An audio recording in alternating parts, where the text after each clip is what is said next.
Cuando el Evangelio de la Gracia se predica, siempre tiene una invitación: el llamado a todos los perdidos para que crean en Cristo. No hay excepción en este asunto. No hay elección para condenación. No hay algunos predestinados para la condenación eterna y otros para la gloria eterna. El Evangelio de la Gracia habla de una obra de alcance universal. Cristo en la cruz del Calvario no murió por algunos, murió por todos. Cristo en la cruz del Calvario, dice el apóstol Pablo, ha hecho un sacrificio para todos los hombres, especialmente para los que creen. En la cruz del Calvario, Dios abre la puerta provisoria para que todo hombre, por pecador que sea, creyendo en Cristo, reciba perdón de pecados y vida eterna. ¿Qué evangelio es el nuestro? ¡Qué bendición proclamar un mensaje semejante! Que seamos hechos conformes, no conformados, a la imagen de su Hijo. De otra manera, el final distintivo del creyente es que tú y yo reproduzcamos en nosotros, por el poder del Espíritu, la imagen de Jesús. Cuando Dios, por el Espíritu Santo, reproduce en nosotros a Jesucristo, una de las maravillas de la vida es que amamos la santidad y vivimos en santidad. Por eso la impureza, la injusticia, la dimensión trágica del pecado concluye para todo aquel que por la gracia es salvo mediante la fe. De otro modo, la vinculación con Cristo produce esto que Pedro está diciendo aquí en el pasaje que hemos leído. Escucha la Biblia.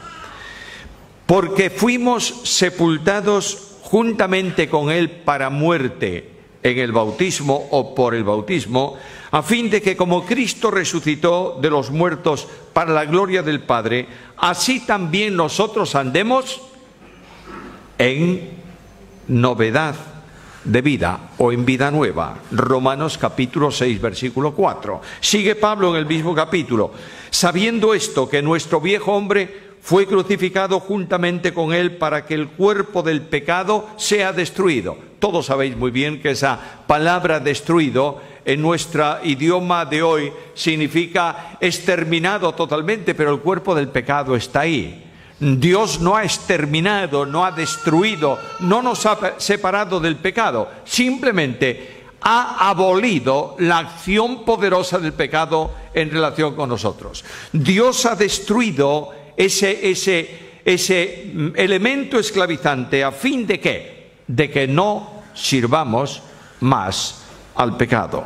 Romanos capítulo 6, versículo 6, un texto más. Podríamos citar muchos de ese capítulo. Porque el pecado no se enseñoreará de vosotros, pues no estáis bajo la ley, sino bajo la gracia. Es sorprendente que a veces esta última parte del versículo es la más utilizada. Yo hago esto y me siento libre porque no estoy bajo la ley, estoy bajo la gracia. Yo no ofrendo de esta manera porque no estoy bajo la ley, estoy bajo la gracia. Pero Pablo no habla de cosas pasajeras, temporales, sino definitivas.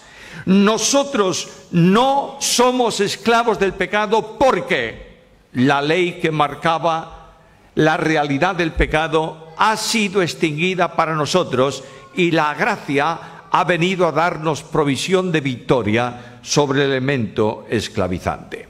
Ahora, esto requeriría mucho tiempo, no voy a utilizarlo esta mañana, por supuesto, quiero ser lo más puntual posible, pero nosotros somos purificados, es decir, hemos sido lavados de nuestros pecados. El apóstol Juan dice en su carta que la sangre de Jesucristo nos limpia de todo pecado.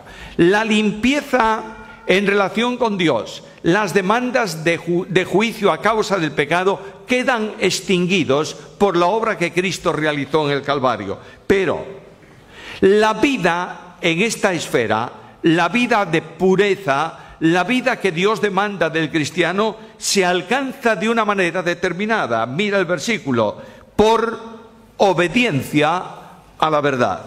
La verdad aquí en el contexto tiene que ver con la palabra de Dios y de forma especial con la palabra proclamada en el Evangelio cuando creímos. El apóstol Pablo dice esto en la carta primera a Tesalonicenses, capítulo 2, versículos 13 y 14. Pero nosotros debemos dar gracias a Dios siempre respecto a vosotros, hermanos amados por el Señor, de que Dios os haya escogido desde el principio para salvación mediante la santificación por el Espíritu. Ahora nota esto.